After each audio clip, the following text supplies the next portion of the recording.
One thing I also read in that article, they had a quote from an ER doctor that was talking about burnout, and it said, "Burnout is the response of a normal person to a toxic environment." And I actually kind of disagree with that, because I think how you respond to an environment is kind of on you. Yeah. I don't think that, we can't control the scenes that you walk into. You can't control the patient that you're going to see.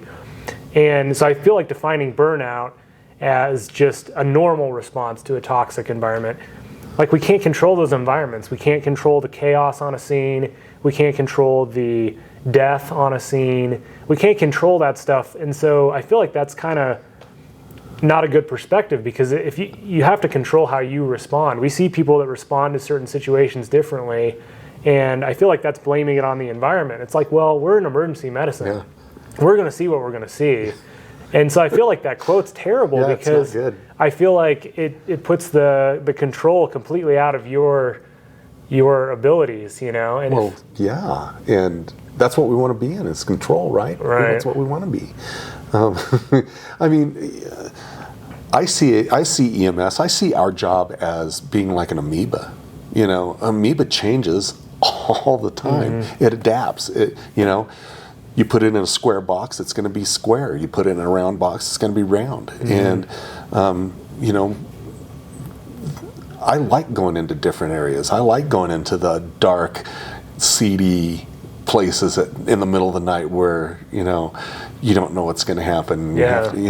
But I also like going into the emergency or into the nursing home and knowing that I'm going to see, grandma or grandpa in there with a broken hip, and I'm, and I'm just going to be able to take care of this, and you can enjoy both types of calls. Yeah, you can, and in fact, I've learned so much more from transferring patients. Like when I was flying, I had so much time to look over doctors' charts. I learned how to chart because I read them so much, and I had nothing else to do on that long flight than to look at the patient's records and go, okay, well, what's omphallorexis? It's a ruptured belly button. Okay, well, got that. So I've learned more because of that, but I've been able to try to glean something from every call, and I try to learn something from every call. And I think if you say that you're burned out because of you burn out because of certain calls or certain types of things that you. That's huge. I don't want people to miss that, because it's the same thing in the ER. Most of my patients I see are going to be simple. Mm-hmm. They're not dying. Yeah. They're okay to go home. Mm-hmm. I have a little more work to do to prove they're not dying sometimes than you have on the ambulance, but most of my patients are low acuity. Yeah. And if you're not choosing to take that as an opportunity to learn something, or even just with documentation, like how am I justifying in the chart that this patient isn't dying? Because there's an art to that too, you know. What are their risk factors and all this stuff? I think if you're not learning something from every call, it's going to burn you out. You're like, this is a waste of my skills. Yeah. I'm a paramedic. If I'm not intubating every patient, what am I doing here? Right. They can drive themselves to the ER. But that perspective is huge to, I think, preventing burnout, because if you can use every call as an opportunity, regardless of the acuity, you're getting something out of that. You're learning something, whether it's looking through their paperwork and being like, I've never seen that medication before. I wonder what that does. Or reading their chart. There's something to be learned from every single patient. And I think if you're not doing that, that will lead to burnout, because you're thinking about all these high-level skills that you can do. You're not cardioverting a patient. You're not intubating them. You're not giving these crazy medications that we have.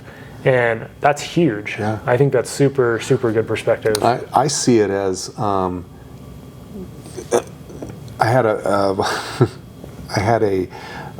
new paramedic a few weeks ago was talking about a really great call that he ran, and he was just on fire. He was just like, you could see the electricity floating off of him. Yeah. And because he was just so high from it. And I said, weren't you the guy that was burnt out last week because you'd taken the same patient drunk, fighting, being a jerk, like 7 times in the last 4 days? I said, what you did when you did that, I said, you paid for this. Yeah. So, you have to pay with some of those less desirable calls to get that really good one. And you only get that really good one maybe 10% of the time, if that. And so, you have to pay the piper. Yeah. And, with running maybe 200 calls of, oh, I fell down and it hurts. Okay, well, can you get up? Yeah, I can get up. Do you want to go to the hospital? Yeah, I probably should go to the hospital. In the back of your mind, you're going, you don't need to go to the hospital. Right. And so that, and then you get the drunk jerk guy that wants to spit on, fight you and spit at you and, threaten to kill you and your family and so on and so forth. You have to pay.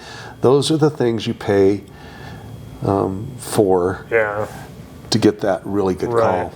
And none of us could run that really good call every time anyway. No. I mean, I kind of consider that like operating as your peak state as a paramedic, right? Is using those skills that you practice so much. And the stress level, though, but that's why you felt the energy off of him, right? That because it gives you energy, especially if you perform really well and those skills went really smooth on that particular call. That gives you so much energy that will carry you for weeks of running the more benign calls. But I feel like you can only do that peak state, that super high level paramedicine so many times. You can't do that every call, or you just can't survive that way. It's too much stress. Yeah, and thank God for emergency 911 and Chicago Fire and all those things. That's all they. So it's the only thing they do. But it's not reality. But it's not reality. And it can't be expected to be reality. Well, when emergency 911 came out, they saved everybody. And I said, that's not reality. Mm-hmm. We save 10%. Yeah. In a lucky year, we save 10%. So it's just, I don't know. Yeah, but that's good. I mean, I guess some of the last things I want to talk to you about are, what advice, just in general, do you have for new EMTs, new paramedics, or that person that feels burned out? They want to be a paramedic for years. This is their career. This is what they train for. They want to keep doing it. What advice do you have so that they can continue this and not feel burned out? Oh boy, that's the $20 question, and that's tough because it's so. What burns me out is not going to be what burns you out, and so there's no catch-all remedy for that. I think you have to, and I've found this out in just the last year or so. My knees are pretty bad. I've got some arthritis in my thumb and stuff, but because I'm getting old, I'm like 180. But I know I don't look it. But I think that you have to, in this job especially, carry a healthier lifestyle than what we normally do. I think, don't get me wrong, and I don't want them to stop doing it, but when we go into the emergency department here in Colorado Springs, it doesn't matter which ER it is, we've got chips, soda, this is water, soda, snacks, carbs out the ash, and it's and we get those, and we actually, you think about it, we actually have more of a sedentary job. Right. We're sitting down, we're riding around, we get out to take care of the patient, we put the patient in the back of the ambulance, we sit, we go to the hospital, we get in the hospital, we make our rounds talking to folk, and then we sit and do our paperwork. We get back in the ambulance and we sit, so, it's kind of active, but it's an active inactivity, kind of thing. And so I think eating healthier, and which is hard. It's hard to do. You get somebody like Dennis Wesseling, who, gosh, I mean, look at him. He's got like 2% body fat, big jerk. And so, but he eats like a horse. I mean, he eats, certain times a day. He makes sure that he, at least has his snack and stuff. And so he eats like 5 meals a day. But he's not eating the chips from the hospital and the Pepsis. And he will eat ice cream, though. I know he does that. So he gets in trouble for that. But But anyway, a healthy lifestyle, I think, is one of the things that leads to better psyche, for sure, because you're not worrying about your weight or stuff. And you know, I've lost a ton of weight in the last year, and I feel so much better, you know, and I think I do my job better. I think my family life is better. You're less prone probably to a back injury. You know, because I try to get in the gym at least 3 days a week. I'm busy, you know, I got kids, and they keep you busy and coming and going, and thank God Tyler can drive now because he can help out. But you got to take care of yourself, you right? do. I mean, I think that's key. I think how you eat really matters. If you're getting enough sleep, that matters. And that's all. This is hard to do. This is something, you know, we're not saying we're perfect at it all. It's something you got to work at, you know, and I think that's important. And I think we tend to it's hard to say and hard to do, but I think we tend to bring our jobs home. We tend to bring our home to the job, and it's hard to keep those separate sometimes, and sometimes they both suffer. I think that's one of the issues. You know, staying away from, you know, mind-altering substances or alcohol, you know, as a crutch. No, I'm not saying don't drink. You know, everybody, you know, I like to have a little shot of whiskey once in a while too, you know, but I don't do it to excess, and I don't do it every night. And if you are, then maybe you need help. You know, I think one of the other things too that I would tell somebody new is listen. If somebody tells you or suggests, you know, you may need to talk to somebody, or hey, is something going on with you that we could discuss? Listen, because not only do we become friends and workmates, we actually become family in this job. It's so stressful, not necessarily because of the call, but because of just everything impacting and compounding on us. Sometimes it seems like the people that we work with are more family than our family. And so, you know, I try to listen when somebody comes to me and says, "Are you okay?" You know, and it makes me reflect and go, well, maybe I'm not okay. Maybe I need to talk to you. You know, Rob Wildhorse and I have that kind of relationship, and you know, and Curtis Roberts does too. I think listening to our peers, that helps. And you know, I would say, you know, if somebody says something, listen. I think that you need outlets. Physical outlets, mental outlets. Gosh, I'm in the middle of a book. What is it? Oh, it's about the glomerulus. Oh, come on, really? What is it, a novel? It's not a novel. Come on, you know, read something.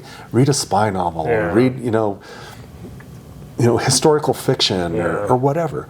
But get away from medicine per se, and you know, distract in another completely different direction. Find a hobby. Woodworking is great. Just, you know, it doesn't take a whole lot up here. It does, but it doesn't. And it's just a completely different box that you have to think stuff. And it gets you away from, you know, remembering what acid-base balance is. And that kind of thing. I think so. That's one of the things. Try to find something else to do when you're off, or even when you're on work. You know, gosh, making bracelets or something. You know, whatever. Leland Holderman's a great example. Steve Barry is a great example. Artists, you know, Leland's great. Steve is funny man, and you know, his cartoons are so, you know, on point, you know, even though they're about us, but you know, it's still a distraction for him, and stuff. Don't lose your sense of humor, and if you don't have a sense of humor, find one, because you got to have one in this job. I cleared base the other day, and you know, we've got shift codes now, and I said our shift code isn't here. It's for us to put in the, you know, the communications part of the job. And the dispatcher said, "Well, it's not built yet. What time are you off?" And I said, "Well, what time is it now?" And she didn't think it was funny at all, And I paid for it by going on a out-of-town transfer. But I thought it was hilarious, But you need to find a sense of humor and maintain a sense of humor. And you could tell me right now who the funniest people in this job are, and I would probably agree with you. So that's and they've been around too for a while. Eddie Baker, Terry Zog, they're funny people. But they, they've that's how they work through their, some of their hard times. And I think those are some of the things. And just do the job the best you can do, and just realize that it's not always the best that somebody else can do, but you need to do the job the best that you can do. And just strive for for perfection, but know that you're never gonna ever get it. Right. You're not gonna make it. It's like it's like playing golf. So. Yeah, I think all of that's really good advice, and just the awareness of when you are getting burned out. Like which one of these things are you not being very good at? Are you not having a sense of humor about your job? Are you not getting enough sleep at night? How are you eating? How much are you drinking? I think, because none of us are perfect at it, but I think the more of those elements you can incorporate, the less burned out you're going to be. Because like you said, there's no one strategy to prevent burnout. There's no, even in that article I was reading, it's like all their advice is, it's not super helpful, right? But it's because there's no easy solution to it. There's not. It's so complex. Yeah. I think, and this probably it won't be popular with a lot of people, but I think that you have to have some spiritual awareness and realize that, we're not in charge of what we do. I've seen it so many times, and case in point, I was in Winter Park with a bunch of our peers, and we were riding bikes, and man, it was just beautiful out there, and I looked up and I went, man, God is great, and one of them said, "You believe in God?" And I said, "Absolutely." And he goes, "How can you with all the stuff that we see?" And I said, "How can you not with all the stuff that we see?" Absolutely. How many times have we gone on calls where, we did everything right. The patient was young. The patient was healthy. We got the tube. We got the line. We got the drugs. We got the electricity. We did everything right. It happened right in front of us. And they end up dying. And, and then we go on the next call, and, it's old decrepit grandpa who's been smoking for, 86 years, 3 packs a day, and we can't get the tube, we can't get the line, we can't do anything, and they walk out of the damn hospital 2 days later. How is that? It's not in our hands. It cannot be in our hands. Thanks a lot for your time, Casey. I think that if people watch this, and especially watch it a couple of times, I think it'll really give them a lot of really good perspective. If people are feeling burned out, I'll put Casey's email, my email down so you can reach us. We'd be more than happy to email you back, talk to you on the phone, meet with you. If you really are feeling burned out, we want to help you with that. I think Casey's found great ways to not be burned out. Myself, I feel like I've figured out how to do this job for a long time without feeling burned out, even in the ER. So please reach out to us if you feel so inclined. If you felt like this video was valuable, please comment. We're curious what you guys liked, what you didn't like. Subscribe to the channel, like it. That will all help me continue to be able to do this. And just remember that there are very few careers and jobs where you have the opportunity to save a life. And while that opportunity doesn't come every day, it is around the corner. So you always got to be ready to take that opportunity. So go out there and be the best providers that you guys can be.